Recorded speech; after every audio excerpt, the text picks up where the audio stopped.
ओम शांति।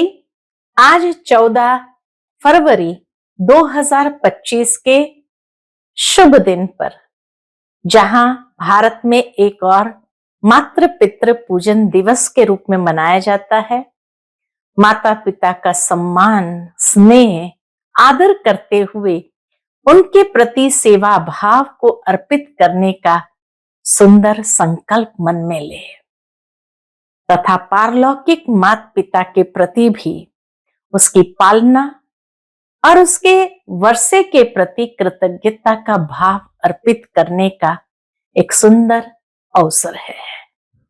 ऐसे मातृ पितृ पूजन दिवस की सबको बहुत बहुत हार्दिक शुभकामनाएं। सुनते हैं आज के बाबा के अनमोल मधुर महावाक्य।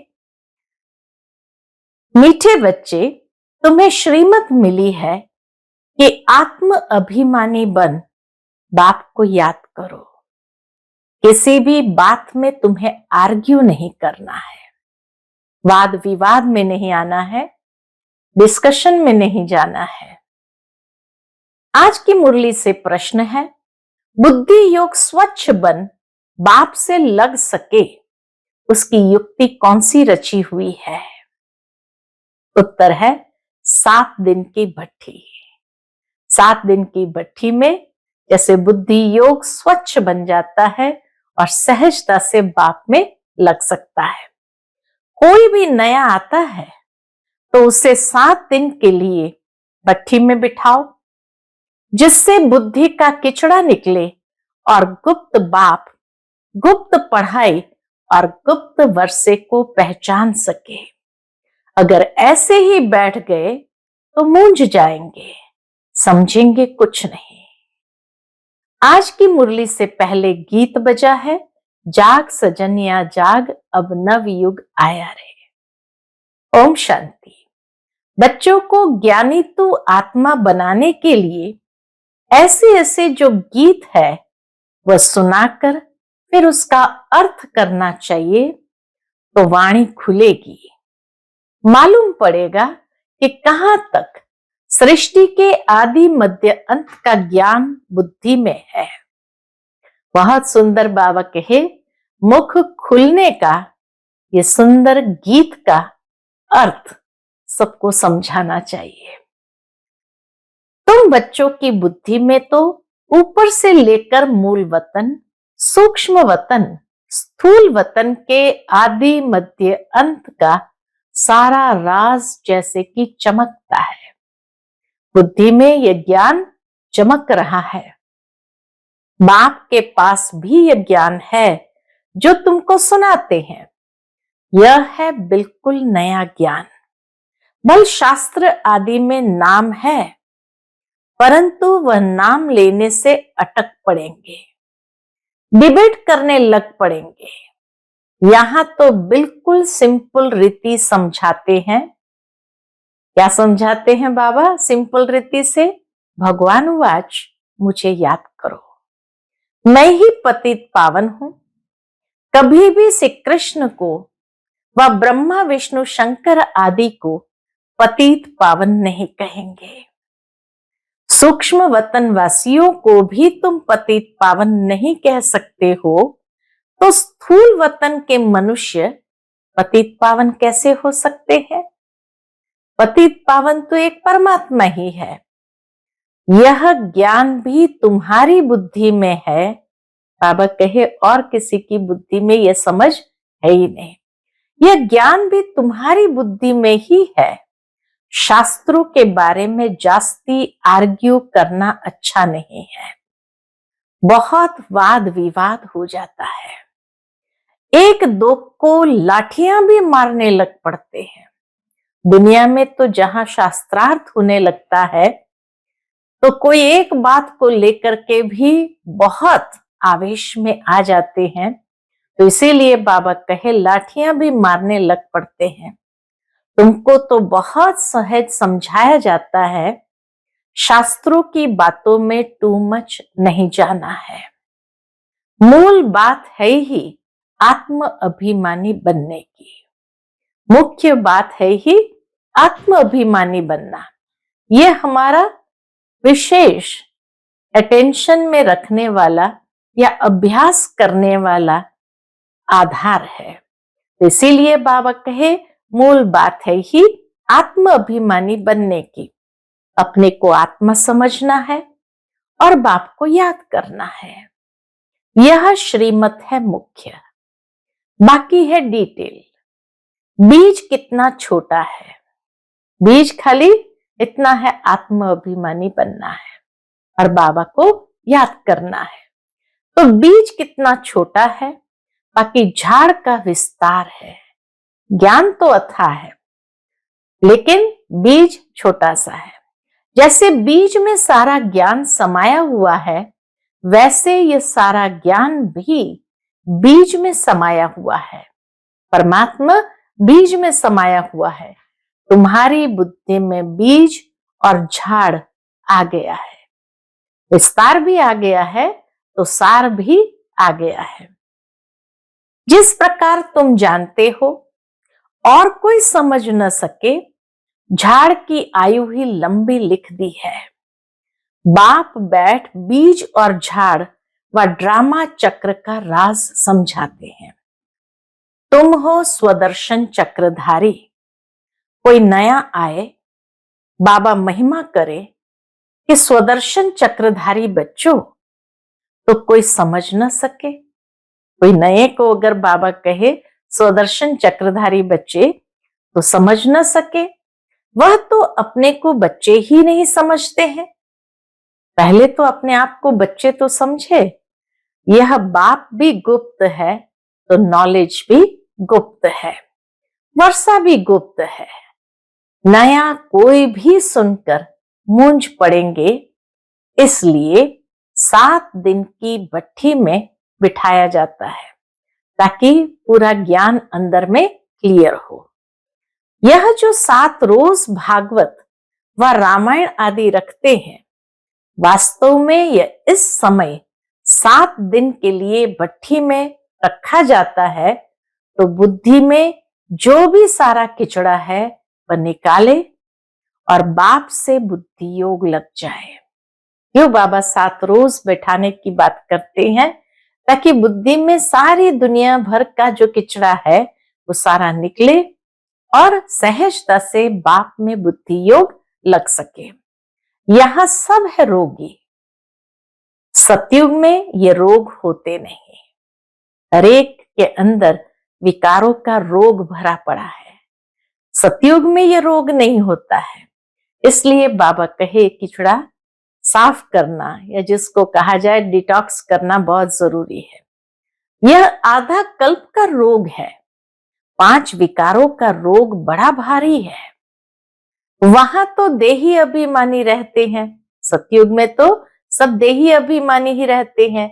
जानते हो, हम आत्मा एक शरीर छोड़ दूसरा लेती है, पहले से साक्षात्कार हो जाता है। अकाले मृत्यु कभी होता नहीं। तुमको काल पर जीत पहनाई जाती है। संगम पर ही काल पर जीत पहनाई जाती है। काल काल महाकाल कहते हैं। महाकाल का भी मंदिर होता है। सिख लोगों का फिर अकाल तख्त है। हिंदुओं में महाकाल का मंदिर दिखाया है और बाबा कहे सिख लोगों का फिर अकाल तख्त है।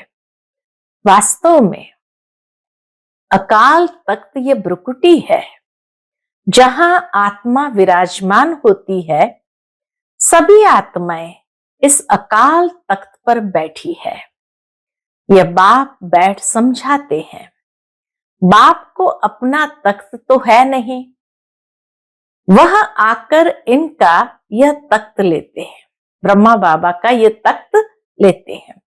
इस तख्त पर बैठकर तुम बच्चों को ताउसी तख्त नशीन बनाते हैं। भविष्य के ताउसी तख्त नशीन बनाते हैं। तुम जानते हो वह ताउसी तख्त कैसा होगा, जिस पर लक्ष्मी नारायण विराजमान होंगे। हम बाबा कहे जरा सोचो, कल्पना करो कि वह ताउसी तख्त कैसा होगा जिस पर लक्ष्मी नारायण विराजमान होते होंगे। ताउसी तख्त तो गाया हुआ है ना। विचार करना है, उनको भोलानाथ भगवान क्यों कहा जाता है। भोलानाथ भगवान कहने से बुद्धि ऊपर चली जाती है। साधु संत आदि उंगली से इशारा भी ऐसे देते हैं ना कि उनको याद करो। एकदम अंगुली ऊपर की ओर करते हैं कि उनको याद करो।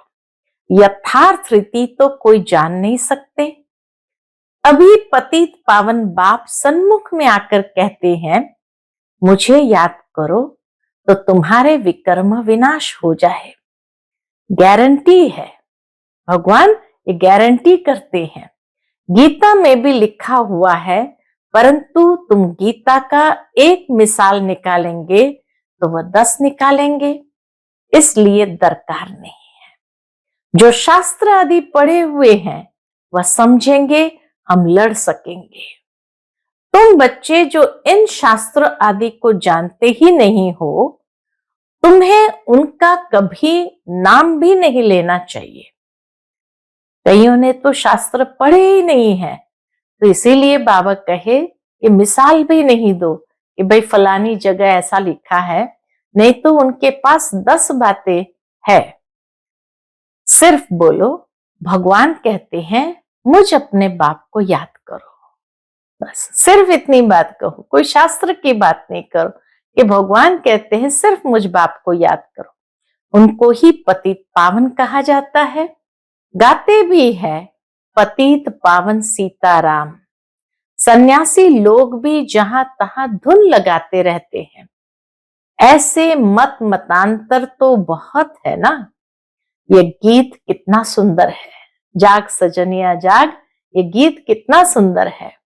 ड्रामा प्लान अनुसार कल्प कल्प ऐसे गीत बनते हैं, जैसे कि तुम बच्चों के लिए ही बनाए हुए हैं। ऐसे ऐसे अच्छे अच्छे गीत है, जैसे नैनहीन को राह दिखाओ प्रभु जी। प्रभु कोई श्री कृष्ण को थोड़ी कहते हैं, प्रभु व ईश्वर निराकार को ही कहेंगे। यहां तुम कहते हो बाबा, परम पिता परमात्मा है तो वह भी आत्मा ना। भक्ति मार्ग में बहुत टू मच चले गए हैं। मनुष्य भक्ति मार्ग में बहुत टू मच चले गए हैं। यहां तो बिल्कुल सिंपल बात है, अलफ और बे। अलफ अल्लाह, बे बादशाही, इतनी तो सिंपल बात है। बाप को याद करो तो तुम स्वर्ग के मालिक बनेंगे। बरोबर, ये लक्ष्मी नारायण स्वर्ग के मालिक संपूर्ण निर्विकारी थे, तो बाप को याद करने से ही तुम ऐसा संपूर्ण बनेंगे। जितना जो याद करते हैं और सर्विस करते हैं, उतना वह उच्च पद पाते हैं। वह समझ में भी आता है। स्कूल में स्टूडेंट समझते नहीं है क्या कि हम कम पढ़ते हैं। जो पूरा अटेंशन नहीं देते हैं तो पिछाड़ी में बैठे रहते हैं, तो जरूर फेल हो जाएंगे। पिछाड़ी में बैठे बैठे कोई आपस में मस्ती करते रहते हैं तो जरूर फेल हो जाएंगे। अपने आप को रिफ्रेश करने के लिए ज्ञान के जो अच्छे अच्छे गीत बने हुए हैं, उन्हें सुनना चाहिए। ऐसे ऐसे गीत अपने घर में रखने चाहिए। किसको इस पर समझा भी सकेंगे कैसे माया का फिर से परछाया पड़ता है। शास्त्रों में तो ये बातें है नहीं कि कल्प की आयु 5000 वर्ष है, ब्रह्मा का दिन और ब्रह्मा की रात आधा आधा है। ये गीत भी कोई ने तो बनाए हैं। बाबा कहे ये गीत भी तो कोई ने बनाए हैं। बाप बुद्धिवानों की बुद्धि है, तो कोई की बुद्धि में आया है जो बैठ बनाया है। इन गीतों आदि पर भी तुम्हारे पास कितने ध्यान में जाते थे। शुरू शुरू में गीत बजते ही जैसे उस भाव में आ जाते तो ध्यान में चले जाते थे। एक दिन आएगा जो इस ज्ञान के गीत गाने वाले भी तुम्हारे पास आएंगे। इतनी बाबा की भविष्यवाणी सटीक होती है। बाप की महिमा में ऐसा गीत गाएंगे जो घायल कर देंगे, जो हृदय को घायल कर देंगे। ऐसे ऐसे आएंगे। ट्यून पर भी मदार रहता है। गायन विद्या का भी बहुत नाम है। अभी तो ऐसा कोई है नहीं। बाबा के समय में तो ऐसा कोई था नहीं। सिर्फ एक गीत बनाया था, कितना मीठा कितना प्यारा शिव भोला भगवान। बाप बहुत ही मीठा, बहुत ही प्यारा है। तब तो सब उनको याद करते हैं। ऐसे नहीं कि देवताएं उनको याद करते हैं। चित्रों में राम के आगे भी शिव दिखाया है। रामेश्वरम में श्री राम के आगे भी शिव दिखाया है। राम पूजा कर रहा है, यह है रॉन्ग। देवताएं थोड़ी किसको याद करते हैं, पूजा करते हैं। याद मनुष्य करते हैं। तुम भी अभी मनुष्य हो, फिर देवता बनेंगे। लेकिन रामेश्वरम में श्री राम को पूजा करते हुए दिखाया, ताकि मनुष्य समझ सके कि अगर श्री राम भी उनकी पूजा कर रहे हैं तो हमें भी किनकी करनी चाहिए, हमें भी तो उनकी ही करनी चाहिए। वो जैसे प्रैक्टिकल करके दिखा रहे हैं हमें कि मेरे से भी श्रेष्ठ कौन है, शिव परमात्मा है। तो इसीलिए बाबा कहे तुम भी अभी मनुष्य हो, फिर देवता बनेंगे। देवता और मनुष्य में रात दिन का फर्क है। वही देवताएं फिर मनुष्य बनते हैं। कैसे चक्र फिरता रहता है, किसको भी पता नहीं है। तुमको अभी पता पड़ा है कि हम सच सच देवता बनते हैं। अभी हम ब्राह्मण हैं, नई दुनिया में देवता कहलाएंगे। अभी तुम वंडर खाते हो। ये ब्रह्मा खुद ही, जो इस जन्म में पहले पुजारी था, श्री नारायण की महिमा गाते थे, नारायण से बड़ा प्रेम था, अब वंडर लगता है। हम सो बन रहे हैं। पहले सिर्फ पूजा करते थे, अब जीवन का लक्ष्य बन गया कि मुझे सो श्री नारायण बनना है। तो बाबा कहे अब वंडर लगता है, हम सो बन रहे हैं। तो कितना खुशी का पारा चढ़ना चाहिए। तुम हो unknown warriors, non violence. Unknown माना किसी को भी तुम्हारे बारे में पता नहीं, तो गुप्त योद्धे हो और अहिंसक योद्धे हो। सचमुच तुम डबल अहिंसक हो। न काम कटारी और न वह लड़ाई। काम अलग है, क्रोध अलग चीज है। तो तुम हो डबल अहिंसक, नॉन वायलेंस सेना। अहिंसक सेना, सेना अक्षर से उन्होंने फिर सेनाएं खड़ी कर दी है। महाभारत लड़ाई में मेल्स के नाम दिखाए हैं, फीमेल्स नहीं है। वास्तव में तुम हो शिव शक्तियां। मेजॉरिटी तुम्हारी होने कारण शिव शक्ति सेना कहा जाता है। यह बातें बाप ही बैठ समझाते हैं। अभी तुम बच्चे नव युग को याद करते हो। दुनिया में कोई को भी नव युग का मालूम नहीं है। वह तो समझते हैं नव युग 40,000 वर्ष बाद आएगा। सतयुग नव युग है, ये तो बड़ा क्लियर है। तो बाबा राय देते हैं, ऐसे ऐसे, आज कौन सी राय दी है, ऐसे ऐसे अच्छे गीत भी सुनकर रिफ्रेश होंगे और किसको समझाएंगे भी। ये सब युक्तियां हैं, इनका अर्थ भी सिर्फ तुम ही समझ सकते हो। बहुत अच्छे अच्छे गीत है। आज बाबा को बड़ा अच्छा लग रहा है गीत के ऊपर बताने का। बहुत अच्छे अच्छे गीत है अपने को रिफ्रेश करने के लिए। ये गीत बहुत मदद करते हैं। अर्थ करना चाहिए तो मुख भी खुल जाएगा, खुशी भी होगी।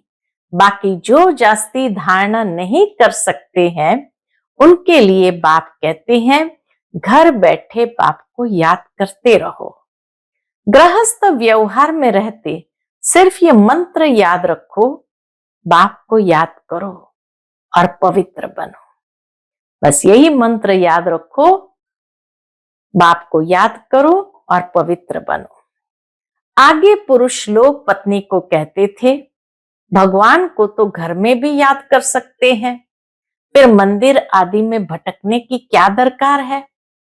हम तुमको घर में मूर्ति दे देते हैं, यहां बैठ याद करो, धक्का खाने क्यों जाते हो। ऐसे बहुत पुरुष लोग स्त्री को जाने नहीं देते थे। बाबा कहे उनको जाने ही नहीं देते थे। चीज तो एक ही है, पूजा करना है और याद करना है। जबकि एक बार देख लिया फिर तो ऐसे भी याद कर सकते हैं। श्री कृष्ण का चित्र तो कॉमन है, मोर मुकुटधारी। तुम बच्चों ने साक्षात्कार किया है, कैसे वहां जन्म होता है वह भी साक्षात्कार किया है, परंतु क्या तुम उसका फोटो निकाल सकते हो। एक्यूरेट कोई निकाल न सके, श्री कृष्ण का एक्यूरेट फोटो कोई निकाल न सके। दिव्य दृष्टि से सिर्फ देख ही सकते हैं, बना नहीं सकते। हाँ, देखकर वर्णन कर सकते हो, बाकी वो पेंट आदि नहीं कर सकते। बल होशियार पेंटर हो, साक्षात्कार भी करे तो भी एक्यूरेट फीचर्स निकाल न सके। कितने दिव्य वो फीचर्स होते हैं, तो कैसे निकाल सकते हैं।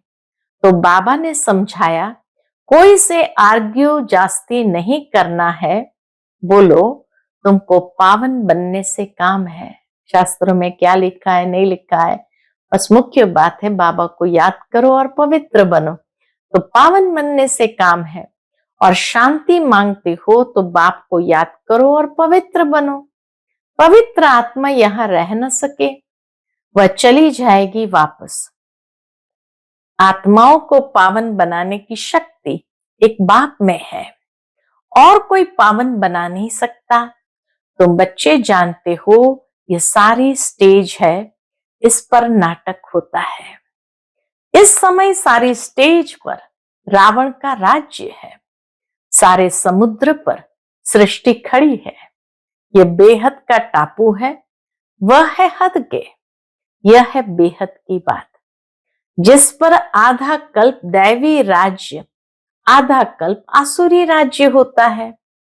ये खंड तो अलग अलग है, परंतु यह है सारी बेहद की बात।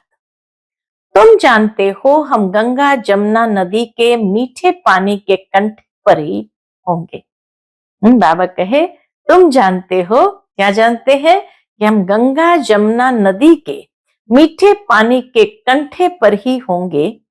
समुद्र आदि पर जाने की दरकार ही नहीं रहती। यह जो द्वारिका कहते हैं वो कोई समुद्र के बीच होती नहीं है। द्वारिका कोई दूसरी चीज नहीं है। तुम बच्चों ने सब साक्षात्कार किए हैं। शुरू में यह संदेशी और गुलजार बहुत साक्षात्कार करती थी। संदेशी दादी और गुलजार दादी जी बहुत साक्षात्कार करती थी। इन्होंने बड़े पाठ बजाए हैं, क्योंकि भट्ठी में बच्चों को बहलाना था, तो साक्षात्कार से बहुत बहुत बहले हैं। बाप कहते हैं फिर पिछाड़ी में बहुत बहलेंगे। फिर वो पाठ आदि सो अंत का, तो बाबा कहे पिछाड़ी में फिर बहुत बहलेंगे। वह पाठ फिर और है, गीत भी है ना, हमने जो देखा सो तुमने नहीं देखा। तुम जल्दी जल्दी साक्षात्कार करते रहेंगे। जैसे इम्तिहान के दिन नजदीक होते हैं तो मालूम पड़ जाता है कि हम कितने मार्क्स से पास होंगे। तुम्हारी भी ये पढ़ाई है। अभी तुम जैसे नॉलेजफुल हो बैठे हो, सभी फुल तो नहीं होते हैं। स्कूल में हमेशा नंबरवार होते हैं, यह भी नॉलेज है। मूल वतन, सूक्ष्म वतन, तीनों लोकों का तुमको ज्ञान है। इस सृष्टि के चक्र को तुम जानते हो, यह फिरता रहता है। बाप कहते हैं तुमको जो नॉलेज दी है यह और कोई समझा न सके। तुम्हारे पर है बेहद की दशा। कोई पर बृहस्पति की दशा, कोई पर राहु की दशा होती है, तो जाकर चांडाल आदि बनेंगे। यह है बेहद की दशा। वह होती है हद की दशा। बेहद का बाप बेहद की बातें सुनाते हैं, बेहद का वर्षा देते हैं। तो बच्चों को कितनी न खुशी होनी चाहिए। तुमने अनेक बार बादशाही ली है और गंवाई है, यह तो बिल्कुल पक्की बात है। नथिंग न्यू, तब तुम सदैव हर्षित रह सकेंगे, नहीं तो माया गुटका खिलाती है। तो तुम सभी आशिक हो एक माशूक के। सब आशिक उस एक माशूक को ही याद करते हैं। वह आकर सभी को सुख देते हैं। आधा कल्प उनको याद किया है, अब वह मिला है तो कितनी खुशी होनी चाहिए। अच्छा, मीठे मीठे सिकिलते बच्चों प्रति माता पिता बाप दादा का याद प्यार और गुड मॉर्निंग। रूहानी बाप की रूहानी बच्चों को नमस्ते। हम सब रूहानी बच्चों की रूहानी माता पिता बाप दादा को याद प्यार गुड मॉर्निंग और नमस्ते नमस्ते। शुक्रिया बाबा, शुक्रिया। आज की मुरली से धारणा के लिए मुख्य सार है। पहली पॉइंट, सदैव हर्षित रहने के लिए नथिंग न्यू का पाठ पक्का करना है। बेहद का बाप हमें बेहद की बादशाही दे रहे हैं, इसी खुशी में रहना है। दूसरी पॉइंट, ज्ञान के अच्छे अच्छे गीत सुनकर स्वयं को रिफ्रेश करना है, उनका अर्थ निकालकर दूसरों को सुनाना है। आज का बाप दादा का मधुर वरदान हम बच्चों के प्रति है, माया के संबंधों को डाइवोर्स दे। बाप के संबंध से सौदा करने वाले माया जीत मोह जीत भव। माया के संबंधों को डाइवोर्स दे, बाप के संबंध से सौदा करने वाले माया जीत मोह जीत भव। अब स्मृति से पुराना सौदा कैंसिल कर सिंगल बनो। आपस में एक दो के सहयोगी भल रहो, लेकिन कंपेनियन नहीं। कंपेनियन एक को बनाओ तो माया के संबंधों से डाइवोर्स हो जाएगा। माया जीत मोह जीत विजयी रहेंगे। अगर जरा भी किसी में मोह होगा तो तीव्र पुरुषार्थी के बजाय पुरुषार्थी बन जाएंगे। इसलिए क्या भी हो, कुछ भी हो, खुशी में नाचते रहो। मिरुआ मौत मलु का शिकार, इसको कहते हैं नष्टो मोहा। ऐसा नष्टो मोहा रहने वाले ही विजय माला के दाने बनते हैं। आज का स्लोगन है, सत्यता की विशेषता से डायमंड की चमक को बढ़ाओ। सत्यता की विशेषता से डायमंड की चमक को बढ़ाओ। आज का अव्यक्त इशारा है, एकांत प्रिय बनो, एकता और एकाग्रता को अपनाओ। बाप दादा चाहते हैं कि हर बच्चा एक रस श्रेष्ठ स्थिति के आसनधारी, एकांतवासी, अशरीरी, एकता स्थापक, एक नामी इकोनॉमी का अवतार बने। एक रस स्थिति के आसनधारी, एकांतवासी, अशरीरी, एकता स्थापक, एक नामी और इकोनॉमी के अवतार बने। एक दो के विचारों को समझ, सम्मान दे, एक दो को इशारा दे, लेन देन कर आपस में संगठन की शक्ति का स्वरूप प्रत्यक्ष करें, क्योंकि आपके संगठन में एकता की शक्ति सारे ब्राह्मण परिवार को संगठन में लाने के निमित्त बनेगी। आपके संगठन के एकता की शक्ति सारे ब्राह्मण परिवार को संगठन में लाने के निमित्त बनेगी। अच्छा, ओम शांति।